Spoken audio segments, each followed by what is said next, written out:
नमस्कार दोस्तों, आप सभी का अर्थ एकेडमी यूट्यूब चैनल पर स्वागत है।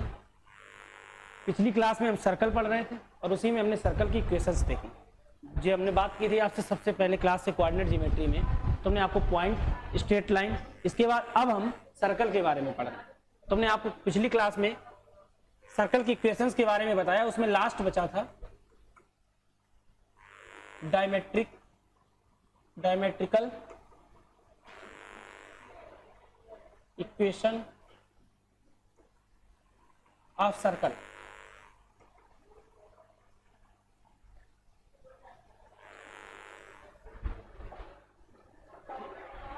हमने आपको बताया कि अगर किसी भी सर्कल को हम यूक्लिड ज्योमेट्री में पढ़ते थे तब बात अलग होती थी कि यूक्लिड ज्योमेट्री में जो सर्कल होता था उसकी अपनी प्रॉपर्टीज होती थी, जिसके आधार पर हम जैसे एंगल देखते थे, अलग अलग चीजें, जैसे एरिया की बात मेंसुरेशन में करते हैं। लेकिन जब हम कोऑर्डिनेट ज्योमेट्री पढ़ते हैं तो कोऑर्डिनेट ज्योमेट्री में हमने आपको बताया कि जिस हिसाब से हम कोऑर्डिनेट ज्योमेट्री का यूज करते हैं, कोऑर्डिनेट ज्योमेट्री का यूज करते हैं मैपिंग में, मतलब मैप का प्रयोग करते हैं, तब उसी में हम कोऑर्डिनेट ज्योमेट्री का प्रयोग करते हैं। और आपने अक्सर लोगों को बातें करते भी सुना होगा कि आप अपने घर का कोऑर्डिनेट सेंड करिए, मतलब आप अपने घर का एड्रेस सेंड करिए।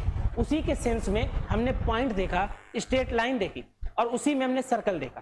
सर्कल में हम आज डायमेट्रिकल इक्वेशन ऑफ सर्कल देखेंगे। ये क्या होता है तो आप याद रखें, x minus x1 x minus x2 plus y minus y1 into y minus y2 बराबर 0। ये क्वाड्रेटिक इक्वेशन बनती है, द्विघात समीकरण बनता है। आप याद रखिए कि जब हम सर्कल पढ़ रहे हैं तो सर्कल में हम पिछले चैप्टर में 3 इक्वेशन ऑफ सर्कल कंप्लीट कर चुके हैं। पहले हमने आपको बताई थी नॉर्मल जब इक्वेशन बनती है किसी भी सर्कल की जिसमें सेंटर दी होते हैं और रेडियस दी होती है, तब हमने आपको बताया। इसके बाद में हमने आपको स्टैंडर्ड इक्वेशन ऑफ सर्कल बताई। स्टैंडर्ड इक्वेशन ऑफ सर्कल के बाद पैरामीट्रिक इक्वेशन ऑफ सर्कल हुई और आज की क्लास में हम देखेंगे डायमेट्रिकल इक्वेशन ऑफ सर्कल। अब बात यह है कि डायमेट्रिकल इक्वेशन ऑफ सर्कल अगर ये है तो इसका प्रयोग हम कब करेंगे और क्यों करेंगे। तो आप याद रखिए, आपसे बोला जाएगा कि एक सर्कल के 2 पॉइंट दिए हैं। अगर आपसे बोल दे कि सर्कल में 2 पॉइंट ए x1 y1 और दूसरा पॉइंट b x2 y2 है, आपको इन दोनों पॉइंट की इक्वेशन चाहिए। और किस फॉर्म में चाहिए? उस सर्कल के लिए आपको डायमेट्रिकल फॉर्म में चाहिए। मतलब आपसे बोल देगा कि अगर किसी भी सर्कल में 2 पॉइंट, एक ए दूसरा बी है, जहां पर ए बी जो है वो डायमीटर है, ए बी डायमीटर है, तब आपको अंडरस्टूड होना चाहिए कि अगर उसने बोल दिया कि एक सर्कल है, उस सर्कल में 2 पॉइंट ए और बी बोल दिए। अब आपको पता है किसी भी सर्कल में डायमीटर जो होता है उसके केंद्र से होकर जाता है, या फिर हम कह सकते हैं कि डायमीटर किसी भी सर्कल की सबसे लंबी भुजा होती है, सबसे लंबा सेगमेंट होता है। अब जब हम डायमीटर की बात कर रहे हैं तो आपको पता होगा कि डायमीटर में अगर उसने बोल दिया है कि एक पॉइंट ए x1 y1 है, दूसरा पॉइंट x2 y2 है, और आपसे बोल दिया कि जहां ए बी एक डायमीटर है और ए बी में ए के कोऑर्डिनेट x1 y1, बी के कोऑर्डिनेट x2 y2 है। अगर आपसे ऐसा बोल देता है एक के कोऑर्डिनेट, अगर आपसे ये बोल देता है कि किसी भी सर्कल में ए बी एक डायमीटर है और उसमें ए के कोऑर्डिनेट x1 y1 और बी के कोऑर्डिनेट x2 y2 है, ऐसे डायमीटर से बनने वाले डायमेट्रिकल इक्वेशन ऑफ सर्कल को आप कैसे ज्ञात करेंगे? तो आपको हमने बताया कि अगर आपको याद रखना है तो आप रिजल्ट याद रखेंगे। रिजल्ट कैसे आया इस पर अभी हम बात करेंगे। इसको हम प्रूव करेंगे प्रवणता से, ग्रेडियंट से। और आपको पता है कि जब कभी 2 इक्वेशंस आपस में पैरेलल होती हैं तब उनके लिए हमने पढ़ रखा है कि उनकी ग्रेडियंट प्रवणता m1 बराबर m2 होती है। और अगर यही दोनों लाइनें आपस में परपेंडिकुलर होती तब इनकी प्रवणता m1 इंटू m2 बराबर -1 होती। और हमने आपको बताया कि अगर लाइंस चाहे 2 हो, 3 हो, 4 हो, 5 हो या इनफाइनाइट हो, उनकी 3 ही पोजीशन संभव है, या तो वो पैरेलल होंगी। अगर वो पैरेलल हैं तो उनकी ग्रेडियंट, उनकी प्रवणता आपस में बराबर होगी। क्यों होगी? क्योंकि प्रवणता को हम इंक्लिनेशन का जो स्पर्श ज्या होती है उसी से शो करते हैं। जब हम प्रवणता की बात करते हैं तो हमने आपको बताया कि प्रवणता को हम इंक्लिनेशन को हम थीटा से लिखते हैं और थीटा की स्पर्श ज्या मतलब tan थीटा, इसी को हम प्रवणता बोलते थे, जो हमने पिछली क्लास में सीखा था जब हमने स्ट्रेट लाइन पढ़ा। अगर दोनों लाइनें दोनों लाइनें अगर पैरेलल हैं, समांतर हैं, तो ये बात क्लियर हो जाती है कि उनका थीटा 0 होगा या 180 होगा। अगर 0 या 180 में से कुछ भी होगा तो उस कंडीशन में जो पहली लाइन होगी उसकी प्रवणता m1 जो भी होगी वही प्रवणता दूसरी लाइन m2 की होगी, तब जाकर दोनों लाइनें पैरेलल होने की स्थिति में m1 बराबर m2 हो जाता है। और अगर ये दोनों लाइनें परपेंडिकुलर हैं तो हमने आपको बताया कि अगर आप यहाँ मान लीजिए tan 0 अप्लाई करते हैं तब आप देखेंगे कि sin 0 का मान 0 होता है और cos 0 का मान 1 होता है। अगर दो लाइनों की हम बात करते हैं तो हमने आपको बताया था कि दो लाइनों के लिए अगर उनके बीच प्रवणता थीटा दी है तब हम उनके लिए लगाते थे tan थीटा बराबर m1 माइनस m2 अपान 1 प्लस m1 इंटू m2। अगर ये लाइनें पैरेलल होती थी तो हम थीटा 0 का मान जब रखते थे तो थीटा 0 की वैल्यू रखने पर हम देखते थे कि ये 0/1 बनेगी और यहीं पर हम इसके जो न्यूमिनेटर जो इसका हर होता था, अंश होता था, जो इसका हर होता था, उसमें हम देखते थे कि हर को अगर हम बराबर करेंगे तब जाकर वो परपेंडिकुलर वाला मान निकलेगा, क्योंकि परपेंडिकुलर में अगर थीटा 90 हुआ तो tan 90 में 90 का मान 1/0 हो जाएगा और 1/0 होने की कंडीशन में m1 m2 बराबर -1 और m1 बराबर m2 आता है। इस पर हम विस्तृत बात कर चुके, तो अब हम इस पर बात ना करके अब हम ये देखेंगे कि हमें प्रूव क्या करना है। हमें प्रूव करना है कि जब कभी आपको डायमीटर दे दे, उस डायमीटर के दोनों सिरे दिए हों जो कि a और b है और आपसे कह दे इसकी अब आप डायमेट्रिकल इक्वेशन बताओ, तो आपको जो रिजल्ट है वो याद रखना है कि x minus x1 into x minus x2 plus y minus y1 into y minus y2 बराबर 0। ये रिजल्ट होगा किसी भी डायमेट्रिकल इक्वेशन के लिए। लेकिन ये कैसे आया तो इस बात को आपको समझना पड़ेगा। अगर हम मान लें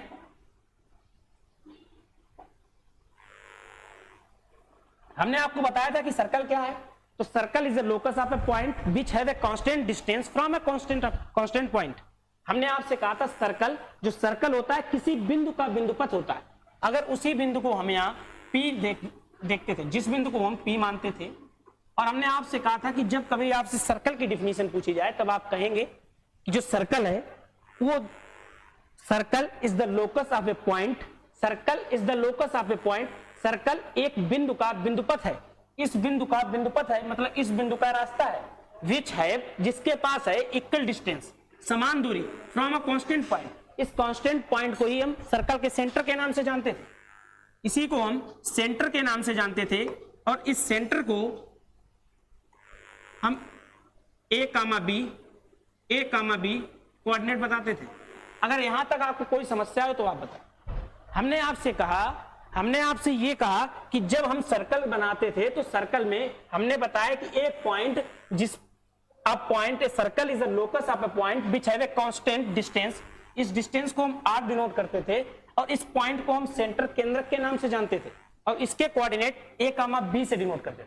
अगर ये बात डिसाइड है, अब हम बात कर रहे हैं जब कभी आपसे पैरामीटर आपको डायमीटर मतलब उसका व्यास दे दिया जाए और आपसे पूछा जाए कि इस व्यास की कंडीशन में,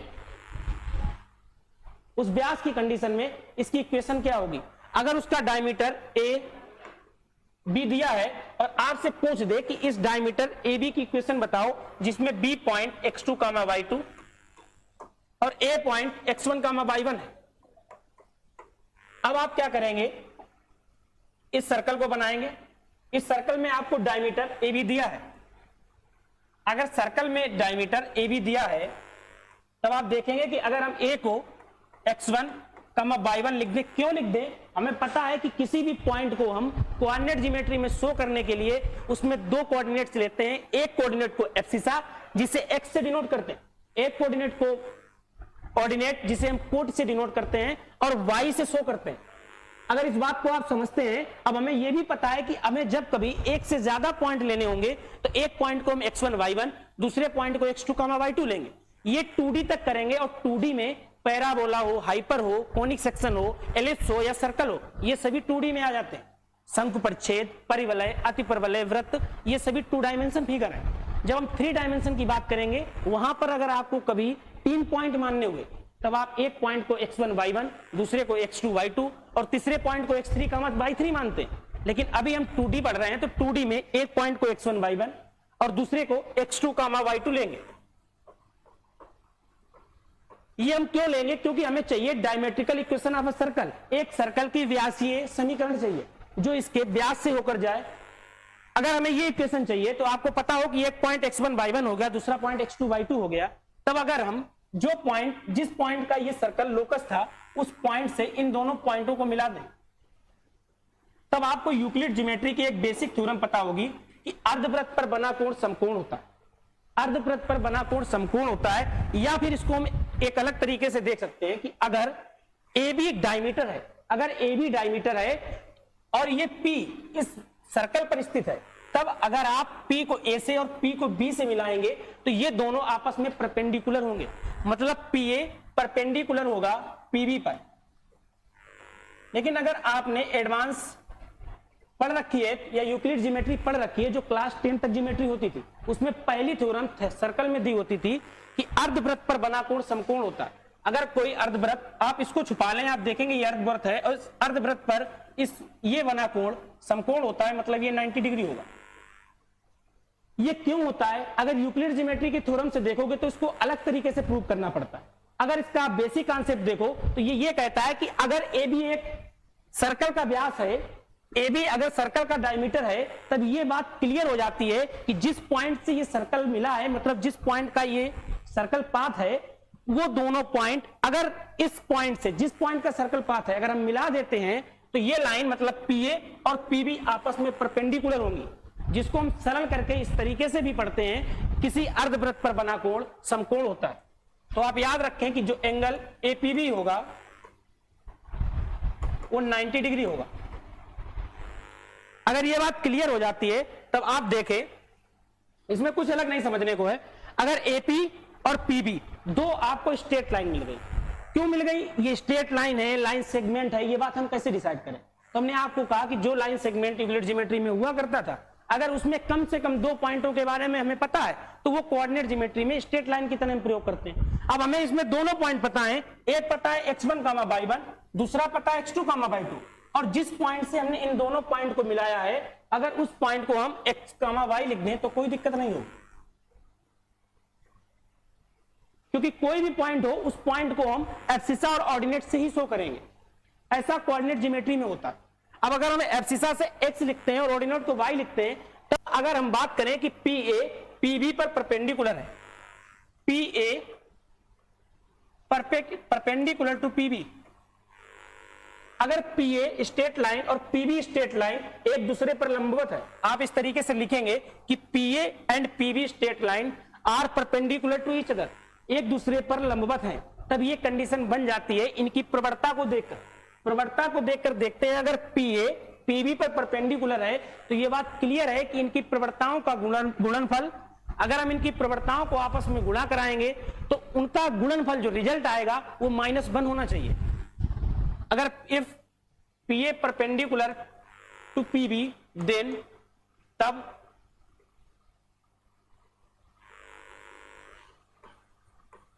PA की प्रवणता आप PA इंटू प्रवणता ऑफ PB, मतलब gradient of PB and gradient of PA is equal to -1। यहां तक बात आपको क्लियर हो जाएगी। इस सर्कल को सिर्फ इसके अर्धवृत्त पर बना कोण की जो थ्योरम लगती है कि अर्धवृत्त पर बना कोण समकोण होता है, उससे यह बात क्लियर हो गई कि इन दोनों की जो प्रवणताएं होंगी वो -1 होंगी, मतलब उनका गुणनफल -1 होगा। अब अगर हम बात करें किसी स्ट्रेट लाइन में अगर कभी एक पॉइंट दिया हो और हमें उसकी प्रवणता चाहिए हो, तो हमने आपको बताया कि अगर स्ट्रेट लाइन में कभी एक पॉइंट दिया हो, if a point is given in straight line, then gradient प्रवणता, हमने पढ़ रखा है स्ट्रेट लाइन में कि जब कभी एक पॉइंट दिया हो और हमें उस लाइन की ग्रेडियंट या प्रवणता चाहिए हो तो m बराबर y माइनस y1 अपान x माइनस x1। और आपको यह भी पता कि कभी एक पॉइंट दिया हो तब प्रवणता यह होती है, अगर कभी दो पॉइंट दिए हो तो y2 माइनस y1 अपान x2 माइनस x1। और दो पॉइंट से अगर कभी ज्यादा पॉइंट की बात करेगा तो हमने आपको बताया कि फिगर 3D में चला जाएगा, सॉल्व हम उसको 2D के हिसाब से करेंगे, मतलब पहले दोनों पॉइंट को करेंगे, फिर इसके बाद दूसरे और तीसरे को, और पहले और तीसरे को करेंगे। इन सब पर बात हम स्ट्रेट लाइन में कर चुके हैं। आज हमें प्रूव करना है, क्या प्रूव करना है कि हमें ये प्रूव करना है किसी भी सर्कल का जो डायमेट्रिकल इक्वेशन होती है वो x minus x one into x minus x two plus y minus y one into y minus y two बराबर 0 होती है।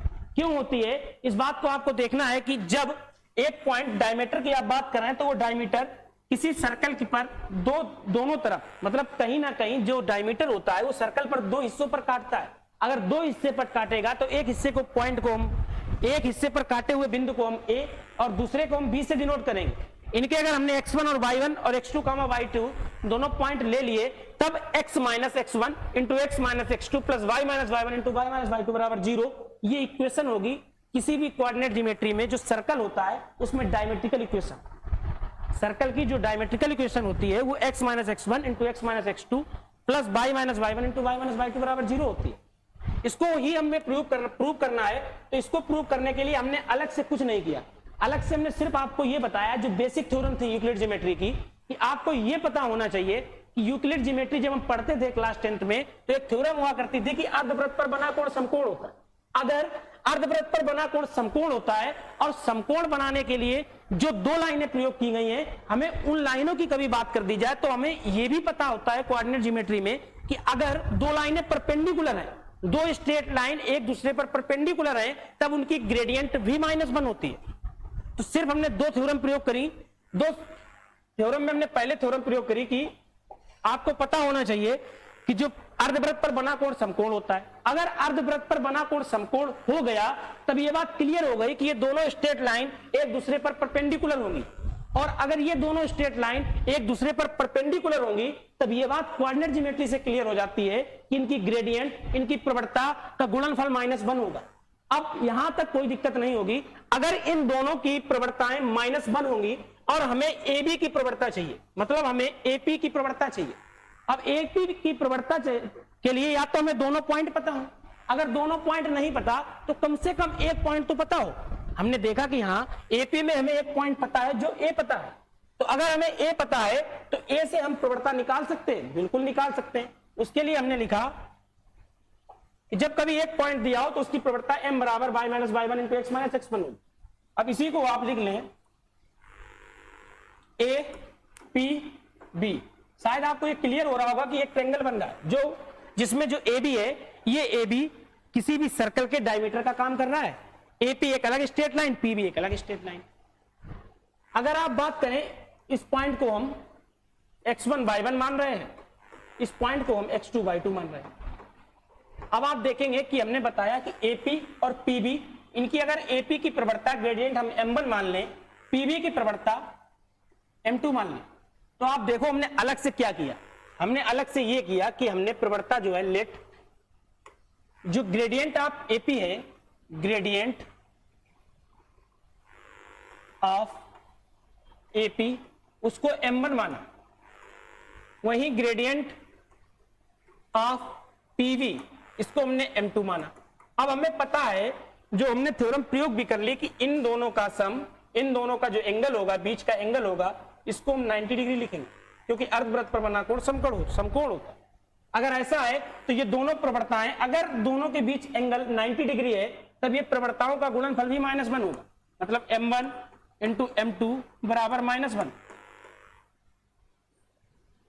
अब हमें अगर एपी लाइन की प्रवणता चाहिए एपी की लाइन की प्रवणता चाहिए तब हम देखेंगे कि एक पॉइंट x1 y1 है और दूसरा पॉइंट जो P जिससे हमने उस सर्कल को ज्ञात किया था उस सर्कल का जो पाथ था जो उस पॉइंट का पाथ था वही तो सर्कल था। उसी पॉइंट के उस रास्ते से जिससे कि सर्कल हमें मिला उसी पॉइंट को हम x, y मानेंगे और हम देखेंगे जब हम एपी की ग्रेडियंट की बात करेंगे तो निकल कर आएगा y minus y one upon x into x minus x one into वही जब हम दूसरे में आएंगे क्योंकि ये x, y है दूसरे में आएंगे और एक पॉइंट आपको दिया है अगर एक पॉइंट दिया है और आपको उसकी m2 चाहिए मतलब प्रवणता चाहिए तब ये बात क्लियर हो जाती है कि y minus y two upon x minus x two और ये बराबर में दिया है -1 क्योंकि हमें पता है कि अगर दोनों लाइनें एक दूसरे पर 90 डिग्री होंगी इसका मतलब वो एक दूसरे पर परपेंडिकुलर होंगी और जब कभी दो स्ट्रेट लाइन परपेंडिकुलर होंगी तो हमें कंडीशन पता है कि उनकी ग्रेडियंट -1 होगी। अब इसी को हमने अप्लाई किया। अब इसको अप्लाई करने के बाद हम देखेंगे कि y माइनस वाई वन अपान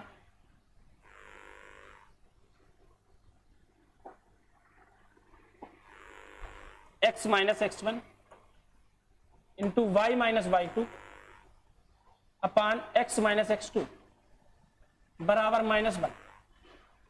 इसी को हम देखेंगे कि y minus y1 into y minus y2 बराबर, इस नीचे वाले को हम डिनोमिनेटर को ऊपर ले जाएंगे उधर, तो हम देखेंगे minus x minus x1 into x minus x2। इस माइनस को उठाकर इधर ले आओ, बराबर में 0 कर दो, क्योंकि हमने बताया आपको, चाहे वो हम स्ट्रेट लाइन पढ़ रहे हो या फिर हम सर्कल की इक्वेशन पढ़ रहे हो, सब में हमें राइट साइड में 0 ही रखना है। अगर सब में राइट साइड में 0 रखना है तब हमें उठाकर इसको इधर लाना पड़ेगा।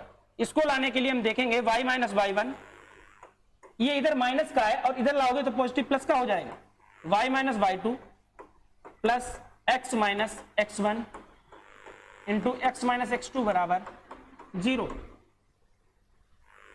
ये होगी किसी भी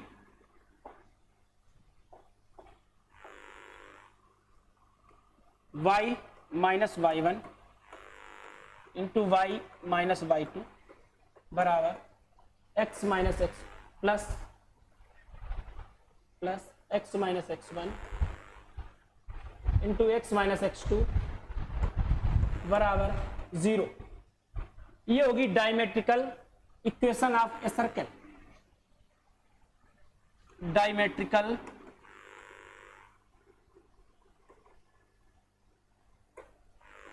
equation of a circle.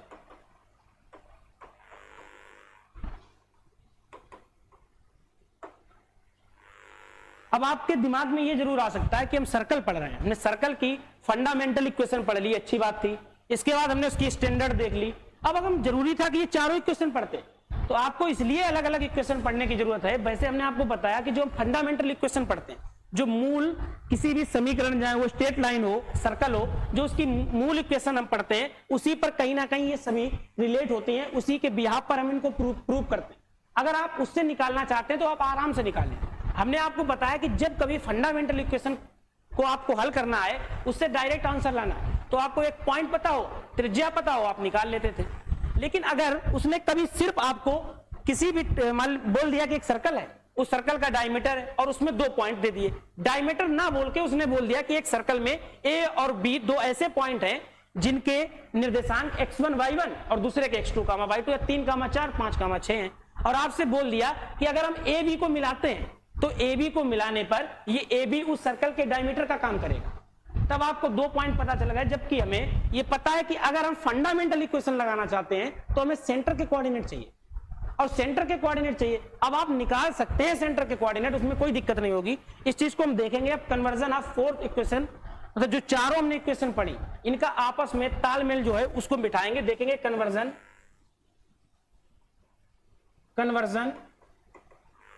Of equation of circle.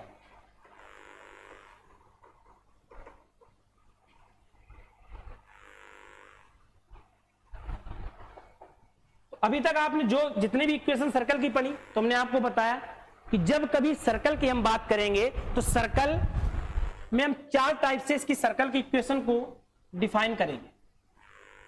जो दिया होगा हम उस हिसाब से निकाल लेंगे। पहले हमने आपको बताई थी fundamental equation of circle, fundamental equation of circle. इसके बाद हमने आपको बताया स्टैंडर्ड, या जिसको हम नॉर्मल इक्वेशन ऑफ सर्कल भी बोलते हैं, स्टैंडर्ड या नॉर्मल इक्वेशन ऑफ सर्कल। इसके बाद अब तीसरे की जब बात करते हैं तो हमने आपको बताया कि जैसे हम स्ट्रेट लाइन में एक पैरामीटर डिसाइड कर देते थे r को, और हम वहां निकालते थे x minus x1 upon cos theta बराबर y minus y1 upon sine theta is equal to r। लेकिन यहां पर हम पैरामीटर डिसाइड करेंगे थीटा को, और यहां पर हम निकालेंगे parametric form of equation, parametric equation of circle, किसी भी सर्कल की पैरामीट्रिक इक्वेशन। और पैरामीट्रिक इक्वेशन के लिए हमने आपको बताया कि इसमें जो पैरामीटर होगा वो उस सर्कल का थीटा होगा, उस सर्कल का एंगल होगा। Parametric form of circle. इसके साथ साथ में अभी बिल्कुल हमने पढ़ी diametrical form of circle.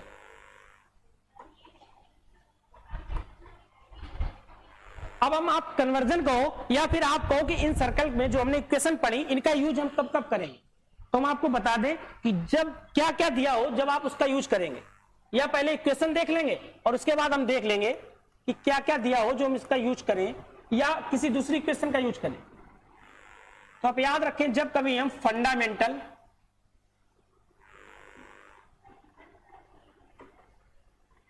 Equation आप सर्कल की बात कर रहे हैं, सर्कल में कुछ नहीं था, सर्कल ज्यादा इंपॉर्टेंट, सर्कल इंपॉर्टेंट भी अपनी जगह पर ठीक ठाक है, उसमें क्वेश्चन भी पूछे जाते हैं और इतना कुछ ज्यादा कोई कॉन्सेप्ट नहीं है। हमने आपको बताया कि जब हम सर्कल पढ़ते हैं तो सर्कल में हमें सर्कल की रेडियस पता हो, सर्कल के सेंटर के कोऑर्डिनेट पता हो, इसके साथ साथ में इक्वेशंस ऑफ सर्कल पता हो, सर्कल का काम खत्म हो जाता है। और अगर आप सर्कल में क्लास 12th में तो आपको सर्कल की सिर्फ दो इक्वेशंस के बारे में पता हो, दो टाइप्स ऑफ इक्वेशन पता हो। पहले आपको पता हो फंडामेंटल इक्वेशन ऑफ सर्कल और साथ साथ में पता हो स्टैंडर्ड इक्वेशन ऑफ सर्कल। अगर आपको दो सर्कल की इक्वेशन पता है आपका काम पूरा हो जाता है, आपको इससे ज्यादा पढ़ने की कोई जरूरत नहीं। लेकिन अगर आप एनडीए की तैयारी करते हैं या फिर एयरफोर्स की करते हैं तब आपको चारों इक्वेशन पढ़नी पड़ेंगी, चारों टाइप पढ़ने पड़ेंगे किसी भी सर्कल की इक्वेशन के लिए। तो चारों टाइप अगर आपको पढ़नी है तो हमने आपको बताया कि जब कभी फंडामेंटल इक्वेशन ऑफ सर्कल की बात कर दे, किसी भी सर्कल की मूलभूत समीकरण की बात कर दे, तब आपको क्या क्या दिया हो जब आप इस इक्वेशन का प्रयोग करेंगे। तो पहले तो आप ये जान लें कि जो हमने इसका निष्कर्ष निकाला था वो क्या था, कैसे निकाला आप पढ़ चुके हैं, क्या निकाला उस चीज को देख लो और कब पूछा जाएगा या हमें इसे कब अप्लाई करना है इस चीज को समझ लो। एक एक प्रश्न कर लेंगे, बात खत्म हो जाएगी। तो जब फंडामेंटल इक्वेशन ऑफ सर्कल की हम बात करेंगे तो आपको याद रखना है कि इसी को हम x माइनस ए का whole square plus y minus b का होल स्क्वायर बराबर आर स्क्वायर, ये होती है किसी भी सर्कल की फंडामेंटल इक्वेशन ऑफ सर्कल। आपसे कई तरीके से सवाल दिया जाएगा और आपसे पूछा जाएगा कि बताओ ये सर्कल, ये इक्वेशन सर्कल की इक्वेशन है, पैराबोला की इक्वेशन है या हाइपरबोला की इक्वेशन है या इनमें से किसी की इक्वेशन नहीं। तब आपको उसको देखना है कि जो उसकी फॉर्म बनेगी वो form standard form of circle बननी चाहिए। स्टैंडर्ड फॉर्म ऑफ सर्कल क्या होती है आप इस पर बात कर चुके हैं और आपको पता भी है। अगर उसके अतिरिक्त कोई टर्म मिल जाता है, अगर x वाला टर्म मिलेगा तो वो पैराबोला बनेगी, अगर y वाला टर्म मिलेगा तो हाइपरबोला बनेगी, जिस पर हम अभी आगे बात भी करेंगे परवलय और अतिपरवलय पर। इसके बाद जब हम शंकु प्रक्षेप पढ़ लेंगे, कोनिक सेक्शन पढ़ लेंगे, तो इसके बाद हम पैराबोला और हाइपरबोला पर बात करेंगे। तो आज जब हम फंडामेंटल इक्वेशन ऑफ सर्कल की बात कर रहे हैं तो इस इक्वेशन को आपको यूज कब करना है। इस इक्वेशन को यूज करने के लिए आपको रेडियस दी हो, त्रिज्या दी हो,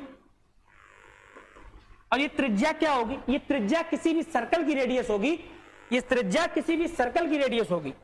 और जो ए और बी होगा ये होगा सेंटर किसी भी सर्कल का, केंद्रक किसी भी सर्कल का। तो ए और बी जो होंगे वो होगा coordinate of circle, coordinate of centre of circle.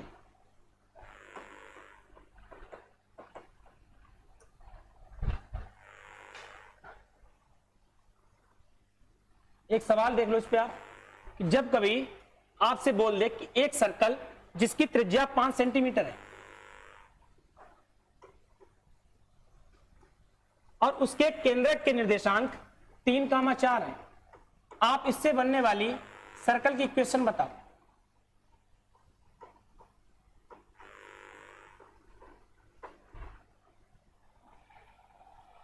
तब आप क्या करेंगे कि अगर इसमें किसी भी सर्कल के सेंटर के कोऑर्डिनेट दे दिए हैं तो ये बात डिसाइड है कि ये ए और बी दिया है, जबकि आर का मान 5 दिया है, तब आप आराम से इसी इक्वेशन को लिखेंगे।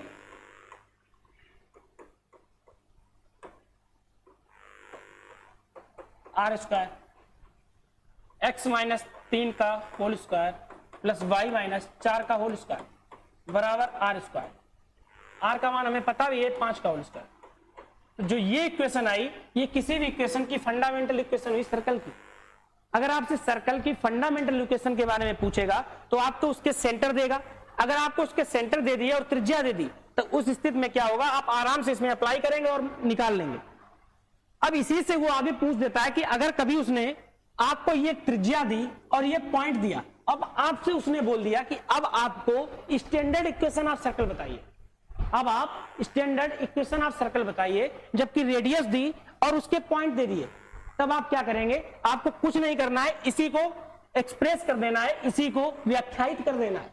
मतलब इसी को जब आप तोड़ देंगे, जब इसी को आप सॉल्व करेंगे, तब आप देखेंगे कि x square plus 9 minus 6x plus y square plus 16 minus 8y is equal to 25। अब आप जब देखेंगे तब आप देखेंगे, इसको इधर देख लो, x square plus y square plus 2gx मतलब x वाला पार्ट प्लस 2fy मतलब 8y प्लस c तो 16 और ये 25 उधर ले जाएंगे तो बचेगा माइनस का 9 बराबर 0। ये जो इक्वेशन मिलेगी ये होगी standard equation of a circle. किसी भी सर्कल की आपको स्टैंडर्ड इक्वेशन निकालनी है जिसमें उसने पॉइंट 3,4 दे दिए हैं और उसकी त्रिज्या 5 दे दी है। तब आप क्या करेंगे, सबसे पहले उसकी फंडामेंटल इक्वेशन निकालेंगे। और हमें पता कि अगर हम फंडामेंटल इक्वेशन निकाल लेते हैं, उसी फंडामेंटल इक्वेशन को अगर हम व्याख्यायित कर देते हैं, उसको एक्सप्रेस कर देते हैं या एक्सप्लेन कर देते हैं, तब जाकर हमें जो इक्वेशन मिलेगी वही इक्वेशन होगी standard equation of a circle. तो इससे जो हमें दूसरी इक्वेशन जिसके बारे में हमने पढ़ा भी था, स्टैंडर्ड, जिसको कुछ लोग नॉर्मल भी बोलते हैं, normal equation of a circle. तो हमें भी पता कि इसमें क्या क्या होता है। इसमें पहले क्वाड्रेटिक मतलब द्विघात समीकरण होगा, उसके साथ साथ में स्ट्रेट लाइन भी होगी। इस बात को आप समझे कि इसमें 2 क्वाड्रेटिक इक्वेशन और एक स्ट्रेट लाइन आपस में मिला दी जाती है। वो कैसे, तो आप देखो, इसको हमने प्रूव कर चुके हैं। X square plus y square plus 2gx plus 2fy plus c बराबर 0। X square plus y square plus 2gx plus 2fy plus c बराबर 0। हमने आपको एक प्रश्न भी समझाने की कोशिश की। हमने कहा कभी आपको उसने बोल दिया कि सेंटर्स के कोऑर्डिनेट 3,4 है, सेंटर के कोऑर्डिनेट 3,4 है, उसकी त्रिज्या 5 सेंटीमीटर है। तब आप उस सर्कल का फंडामेंटल इक्वेशन निकालो, नॉर्मल इक्वेशन निकालो। तब आपका जो पहला स्टेप होगा वो स्टेप ये होगा कि आप इस इक्वेशन को पहले तो नॉर्मल इक्वेशन में बदलो, नॉर्मल इक्वेशन के बाद उसको एक्सप्रेस करो, फंडामेंटल में ले जाओ। या फिर अगर आप चाहते तो आप एक तरीका इसमें दूसरा आजमा सकते थे कि उसने बोला कि 3,4 उसके सेंटर हैं,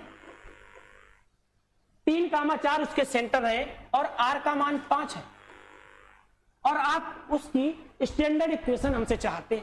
तो हमें पता है कि अगर 3,4 सेंटर हैं तो हमने सेंटर्स के बारे में भी पढ़ रखा है कि सेंटर्स के कोऑर्डिनेट माइनस जी कामा माइनस एफ हमारे हिसाब से होते हैं, हमारी कोटेशन के हिसाब से होते हैं, जो हमने सर्कल की स्टैंडर्ड इक्वेशन ली है उसके हिसाब से होते हैं। अगर ऐसा है तब आप यहां से देखेंगे g बराबर 3, f बराबर -4, क्योंकि माइनस जी कामा माइनस एफ होना चाहिए। इसका मतलब बाहर -3 और -4 रहे होंगे। तो आप अगर यहां से g निकालोगे तो -3 निकलेगा, f निकालोगे -4 निकलेगा। अब आपको r का मान 5 दिया है। अब आपको हमने त्रिज्या के बारे में भी बताया था कि r बराबर √g² plus f² minus c। हमें c और निकला है क्योंकि फंडामेंटल इक्वेशन से आप स्टैंडर्ड इक्वेशन में बदल सकते थे सिर्फ उसको एक्सप्रेस करके, क्योंकि उसमें c वाले भी टर्म थे, f वाले भी टर्म थे, g वाले भी टर्म थे, मतलब उसके सेंटर्स भी थे, उसके साथ साथ में उसमें c का भाग भी था, कांस्टेंट पार्ट भी था।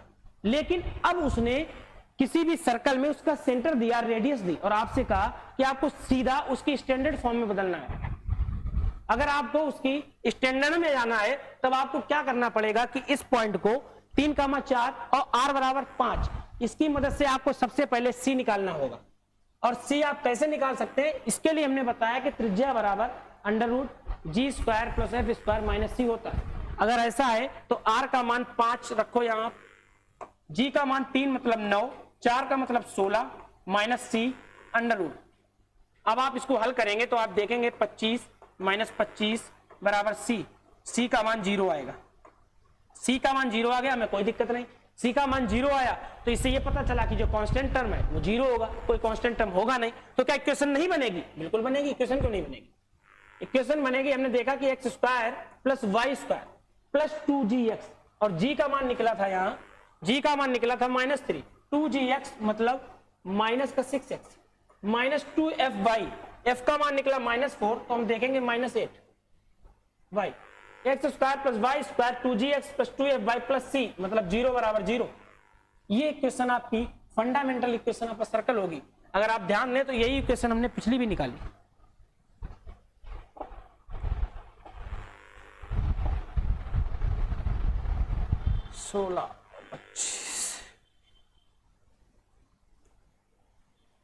तो आपको कभी पॉइंट दिए हो और कभी आपको रेडियस दी हो और आपसे किसी भी सर्कल की इक्वेशन पूछी जाए तो इसके दो तरीके हैं। या तो आप पहले नॉर्मल वाले में जाओ, नॉर्मल के बारे में आपने पढ़ा x माइनस ए का whole square plus y minus b का होल स्क्वायर बराबर आर स्क्वायर, उसको एक्सप्रेस करें, आप स्टैंडर्ड में आ जाएंगे। या फिर आप डायरेक्ट चाहें तो सेंटर निकाल लें, सेंटर के बारे में पता चल गया, और सेंटर पता चल गया तो रेडियस निकाल लें। अगर रेडियस दी है तो c का मान कांस्टेंट की वैल्यू निकाल लें, जो भी निकले उसको सीधा अप्लाई कर दें, x square plus y square plus 2gx plus 2fy plus c बराबर 0 में आपको एक इक्वेशन मिलेगी। वही स्टैंडर्ड फॉर्म ऑफ इक्वेशन या नॉर्मल फॉर्म ऑफ इक्वेशन होगा। नॉर्मल इक्वेशन ऑफ सर्कल होगी या स्टैंडर्ड इक्वेशन ऑफ सर्कल होगी। तो हमने स्टैंडर्ड भी देख लिया, इसके साथ साथ में हमने बेसिक में फंडामेंटल इक्वेशन ऑफ सर्कल भी देख ली।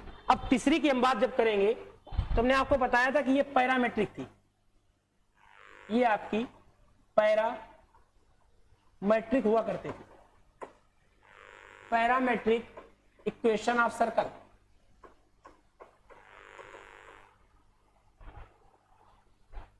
पैरामेट्रिक इक्वेशन ऑफ सर्कल हुआ करती थी, और इसके बारे में हमने देखा था कि जब हम स्ट्रेट लाइन पढ़ते थे, तो उसी स्ट्रेट लाइन को हम यहाँ पैरामेट्रिक की तरह प्रयोग करेंगे, उसी स्ट्रेट लाइन को हम यहाँ पैरामीट्रिक की तरह प्रयोग करेंगे, वो भी अब सर्कल में। क्योंकि स्ट्रेट लाइन में पैरामीटर हुआ करता था, उसके बीच जो लाइन सेगमेंट होती थी डी, डिस्टेंस आर, उसको हम पैरामीटर डिसाइड कर देते थे। लेकिन अब यहाँ सर्कल है तो सर्कल में सीधी लंबाई तो है नहीं, अब फिगर है कर्व, तो कर्व हुआ तो एंगल होगा, अगर एंगल होगा तो कितना होगा, ये बात हमको डिसाइड करनी है। तो इसके लिए थीटा डिसाइड करेगा इसकी पैरामीट्रिक इक्वेशन किस टाइप से बनेगी। लेकिन आपको अभी क्या पता होना चाहिए, आपको पता होना चाहिए कि कभी x माइनस ए कॉस थीटा मतलब उसके सेंटर दे दे और एंगल दे दे और आपसे कहे कि आप पैरामीट्रिक फॉर्म ऑफ इक्वेशन बताओ, तब आपको करना होगा कि y minus b upon sine theta बराबर r, ये दोनों निकल कर बराबर आएंगे। कल हमने आपको बताया भी था ये कैसे आया। जब कभी आपको रेडियस दे दे, ये बात याद रखना है जो r है वो यहाँ रेडियस है, ना कि स्ट्रेट लाइन में जो हमने पढ़ा था x minus x1 upon cos theta, y minus y1 upon sine theta बराबर r। हमने वहां x1 और y1 लिया था क्योंकि हम वहां पॉइंट को x1 और y1 मान रहे थे, वो किसी भी पॉइंट के बिहाफ पर हम पढ़ रहे थे। लेकिन यहां हम पढ़ रहे हैं इसके सेंटर के बिहाफ पर, और सेंटर के कोऑर्डिनेट हमने माने हैं a और b। अगर a और b माने हैं तो उसी x1 और y1 की जगह हमने a और b रख दिया, कुछ परिवर्तन नहीं किया। लेकिन परिवर्तन आपके दिमाग में होगा, आपको इस बात को समझना होगा कि जब हम स्ट्रेट लाइन पढ़ते थे तो वहां पैरामीटर रेडियस थी, उसकी r थी, उस पॉइंटों के बीच की डिस्टेंस थी। लेकिन यहां पैरामीटर थीटा होगा क्योंकि यहां हम सर्कल पढ़ रहे हैं, और सर्कल में जो आकृति होती है वो कर्व होती है, वो एंगल से डिसाइड होती है, ना कि उसके पेरीमीटर परिमाप से। तो आप याद रखिए कि जो पैरामीटर होगा यहाँ थीटा होगा, और स्ट्रेट लाइन में पैरामीटर डिस्टेंस होती थी r होती थी। तो वो पैरामीट्रिक इक्वेशन अलग थी, ये पैरामीट्रिक इक्वेशन अलग है। कब पूछी जाएगी? जब आपको वो डाटा कम देना चाहेगा। एग्जामिनर थका हारा हुआ, उसको प्रश्न बनाने, उसको पेपर बनाना है, तो बेचारा कम डाटा दे देगा। डाटा क्या दे देगा? आपसे कहेगा कि सेंटर ये है, सेंटर ये है, त्रिज्या ये है। अब आप कहोगे जब सेंटर दे दिया, त्रिज्या दे दिया, तो वो ऐसे नहीं कहेगा। अगर सेंटर भी दे देगा और त्रिज्या भी दे देगा, तब आप क्या करेंगे? नॉर्मल इक्वेशन लगा देंगे। आप चाहेंगे तो बेसिक इक्वेशन मतलब फंडामेंटल इक्वेशन लगा लेंगे सर्कल की, और आप निकाल लेंगे। अब वो करेगा कि आपसे बोल देगा किसी एक सर्कल का सेंटर है, उस सेंटर में एब्सिसा बोल देगा या ऑर्डिनेट बोल देगा, कहेगा कि केंद्रों में से एक निर्देशांक, या कह देगा एक्स इंटरसेक्ट 3 है, और उसके साथ बोल देगा कि रेडियस ये है, और थीटा दे दिया। अब बात खत्म, अब सो गया। अब आप लगाओ, तब आपको क्या करना पड़ेगा? तब उस कंडीशन में आपको यही लगाना पड़ेगा, x minus a upon cos theta, y minus b upon sine theta बराबर r। मतलब क्वेश्चन छोटा होगा, काम पूरा करेगा। मतलब सिर्फ और सिर्फ आपको वैल्यू डाटा कम दिया होगा। जब कभी डाटा कम दिया होगा तब आप ये करेंगे, और आपको ये पता कि अगर सब कुछ ही दिया हो तो हम सीधा एक ही इसकी जो इक्वेशन थी वही याद रखते, स्टैंडर्ड इक्वेशन। उससे भी तो कर सकते थे, हाँ भैया कर सकते थे, लेकिन उसमें हमें सेंटर के भी कोऑर्डिनेट चाहिए होंगे, केंद्रक भी चाहिए होगा, रेडियस भी चाहिए होगा और कांस्टेंट भी चाहिए होगा। मतलब तीन चीजें चाहिए, और एग्जामिनर का मन नहीं है, वो नहीं सोच पा रहा कि उसको सेंटर के निर्देशांक क्या देना। अब वो सिर्फ और सिर्फ कुछ चीजें ही सोच सकता है, तो उस कंडीशन में आप उसका जो डाटा दिया हो उसके हिसाब से आप जो मन हो वो इक्वेशन लगाएं। हमने आपको हर एक चीज बता दी, यहां आपको क्लियर हो कि ये थीटा पैरामीटर होगा, ये बात आप याद रखना बस। हमने जो पढ़ा सबके बारे में हमने पिछले एक्सप्लेन किया, उन सबको बताया कि कैसे आए। इसके बाद आज की क्लास में हमने एक नई इक्वेशन के बारे में पढ़ा, उस इक्वेशन के साथ साथ हमने तीनों इक्वेशन जो पिछली क्लास में पढ़ी उनको भी देखा, और दोनों पर हमने जो पिछले इक्वेशन पढ़ी है स्टैंडर्ड हो या इसके साथ साथ में फंडामेंटल हो, उन पर हमने एक क्वेश्चन भी किया, उससे हमने इक्वेशन निकाली, और हमने बताया कि आपका मन हो आप फंडामेंटल से निकालें या स्टैंडर्ड से निकालें। पैरामेट्रिक भी पढ़ लिया, डायमेट्रिकल एक नई चीज सीखी कि डायमेट्रिकल में क्या होगा, आपको डायमीटर दे देगा, आप चाहो तो इस पर प्रश्न कर सकते हो। उसने अगर बोल दिया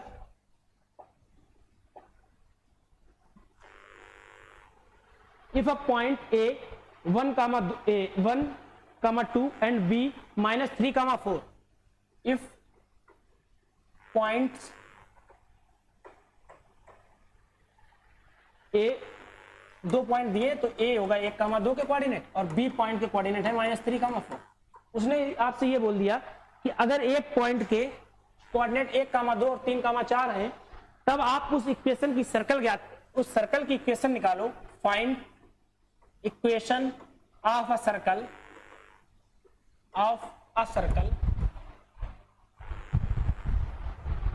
where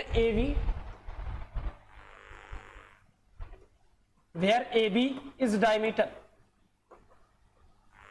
बात समझिए, उसने आपसे बोला कि आपको यदि पॉइंट A 1, 2, B 3, 4 और find the equation of a circle where AB is diameter. आपको दो पॉइंट दे दिए और आपसे ये क्लियर कर दिया कि जो दोनों पॉइंट हैं ये किसी डायमीटर के सिरे हैं, क्योंकि अगर AB डायमीटर है तो यह बात क्लियर हो गई कि एक दूसरे से अपोजिट होंगे, A एक साइड में होगा, B दूसरी साइड में होगा, नहीं अपोजिट होंगे, तो ये बात तो क्लियर हो गई बउआ कि ये कहीं ना कहीं तो होंगे दो जगहों पर। अगर दोनों जगहों पर आए तब आपको चाहिए उस डायमेट्रिकल इक्वेशन की वैल्यू, उस डायमेट्रिकल इक्वेशन की फॉर्म, वो भी सर्कल की।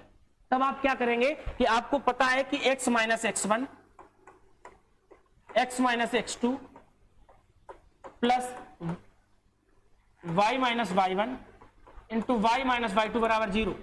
और इन्हीं पॉइंट में हम एक को मानेंगे x1, दूसरे को y1, एक को x2 और y2। इनकी वैल्यू हम यहाँ अप्लाई कर देंगे और हम देखेंगे एक इक्वेशन निकल के आएगी। वो इक्वेशन जिस भी फॉर्म में होगी हमें बदलना उसको स्टैंडर्ड फॉर्म में ही होगा, क्योंकि हम जितनी भी इक्वेशन पढ़ते हैं या जितनी भी पढ़ चुके हैं, कहीं ना कहीं उनका बेसिस उसके स्टैंडर्ड फॉर्म पर ही होता है, उसके स्टैंडर्ड फॉर्म के आधार पर ही पढ़ते हैं। तो आप इस बात को याद रखेंगे। और आज की क्लास में आपने चारों इक्वेशंस कंप्लीट कर ली, किसी भी सर्कल की जितने वो फॉर्म थे वो सभी फॉर्म कंप्लीट कर लिए। हमने आपको यहाँ ये भी बता दिया कि जब कभी सर्कल का सेंटर मानना हो तो उसको -g, -f से डिनोट करो। जब कभी उसकी रेडियस निकालनी हो तो √g² + f² - c। ये इसलिए हम बार बार रिपीट कर रहे हैं क्योंकि जो एयरफोर्स का एग्जाम होता है उसमें आपसे कभी नहीं पूछेगा कि आप किसी भी इक्वेशन को निकालो, स्टैंडर्ड हो, नॉर्मल हो या डायमेट्रिकल हो या पैरामीट्रिक हो, कभी नहीं आपसे पूछेगा। आपसे पूछेगा, एक इक्वेशन दे देगा और आपसे कहेगा इसकी रेडियस निकालो। तब आपको उसमें देख लेना है, कंपैरिजन कराना है उसकी जो बेसिक, जो मूल, जो स्टैंडर्ड इक्वेशन होती है उससे।